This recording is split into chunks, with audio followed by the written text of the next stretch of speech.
Eu fico feliz que nesse mar de conteúdo lixo você escolheu assistir um conteúdo de qualidade. Agora fique com o corte.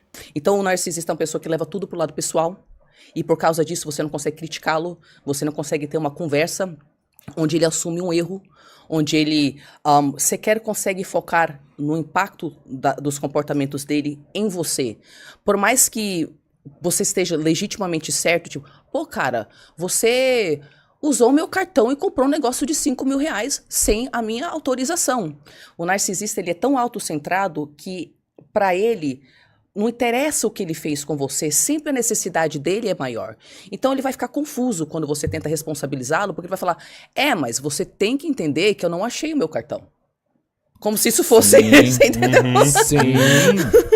Então você percebe que você está lidando com uma pessoa no espectro do narcisismo patológico, porque você não consegue levar a pessoa num lugar onde ela assume responsabilidade. E ela fica legitimamente confusa com o que você tá querendo fazer.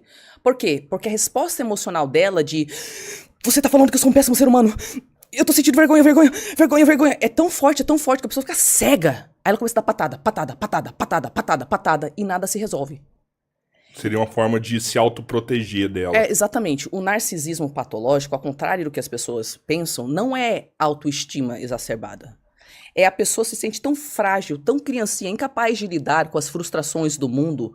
Ela se sente tão inferior por precisar tanto que as outras pessoas validem ela. E aí ela se sente inferior por precisar dessas pessoas. Então ela pune essas pessoas porque eu devo ser muito desprezível por precisar de você. Então vou punir você em vez de me punir por me sentir desprezível, correto?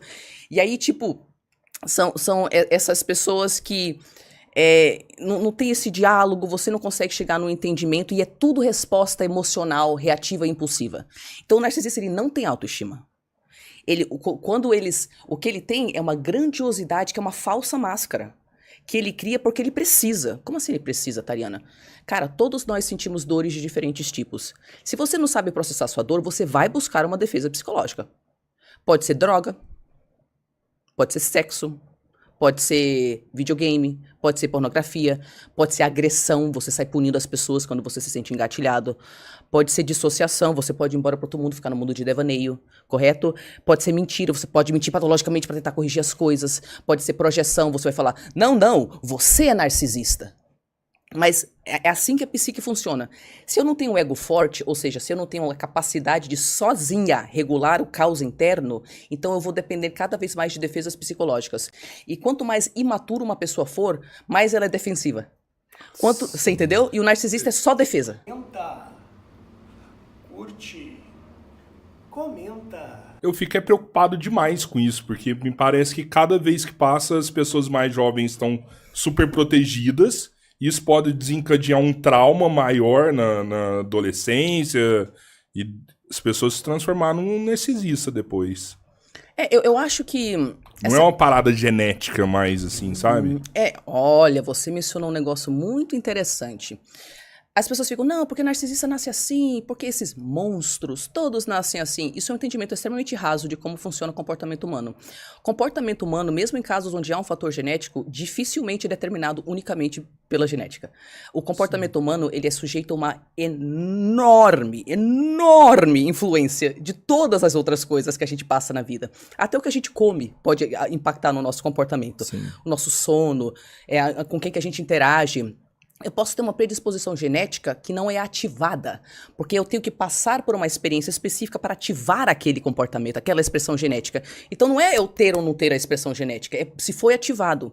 Então quando se trata de narcisismo, a gente percebe algumas coisas familiares. Então de fato, né, parece que em famílias onde há narcisistas, há muitos narcisistas. Foi aprendido, foi genético, provavelmente uma mistura, né?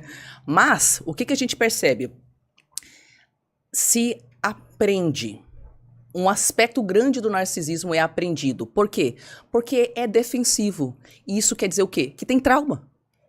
Se tem um trauma complexo não resolvido, a psique vai ter que achar defesa. Ela vai ter que.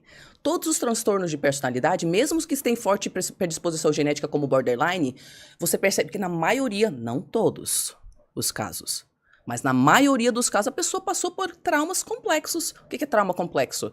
Não é um trauma que aconteceu uma vez e a pessoa teve tempo de se recuperar. Uma vez. outra vez, outra vez, outra vez, outra vez, outra vez, outra vez, outra vez. Passa um ano, tá? Mesma situação traumática, passa 2 anos. E uma criança que nasceu nisso? Quando que ela não experimentou trauma complexo? Nunca. Então a personalidade dela, ela não consegue desenvolver um ego forte. Ela não tem uma casa forte dentro da qual se proteger. Então ela sente aquele caos de emoções, de dor, nunca processada. E só defesa, defesa, defesa, defesa. E é por isso que pessoas que têm esse perfil de personalidade têm problemas interpessoais. Porque elas distorcem a interpretação da realidade o tempo inteiro. Quando o outro está tentando falar, eu te amo muito. E porque eu te amo, eu quero que a gente continue no nosso relacionamento. E por isso que a gente tem que conversar sobre o que está acontecendo. Elas entendem. Você é o lixo do universo. Nada do que você faz é certo, nunca será. Eu não sou culpado por nada. Tudo sempre foi a sua culpa e você é uma bosta. Então não interessa o jeito que tu fala o negócio. Tu tenta lá, não, calma, deixa eu pisar em ovos. Deixa eu dar 10 elogios pra pessoa antes, né? Pra preparar o ego da pessoa, pra crítica. Você não consegue chegar lá porque ela fica cega. Cega, porque ela revive tudo aquilo que ela não processou na infância, que ela nunca teve capacidade de se estruturar pra se defender. E é por isso que, se você for olhar psicanaliticamente falando, tem um espectro de entendimento de como personalidades funcionam, como a estrutura da personalidade funciona. Que eu falei que a pessoa pode ter um ego forte ou fraco, correto? Não é? Então vamos lá. Nessa linha, nesse espectro, funciona assim. A gente tem de um lado as pessoas psicóticas. O psicótico é aquele que já rompeu com a realidade. Ou seja, ele tem alucinações, ele tem um pensamento desorganizado, às vezes ele escuta vozes, sente cheiro que não existe, sente coisa que não está lá. Porque ele não tem uma separação entre o inconsciente e o consciente. Então tudo se mistura e ele não sabe discernir. Ele não tem casa. Ele não tem um ego forte. Então uma psique considerada, psicanaliticamente falando, desestruturada. Claro que tem um fator genético, se você for olhar em termos de neurociência, esse outro entendimento, correto? Nesse mesmo espectro, você vai andando aqui, no outro lado do espectro tem os neuróticos, que são pessoas que não têm transtorno de personalidade, mas têm problemas com traumas, né? Todo mundo. E aí você que tá assistindo o corte, tá curtindo? Curte aí! E entra no nosso link que tá aqui na descrição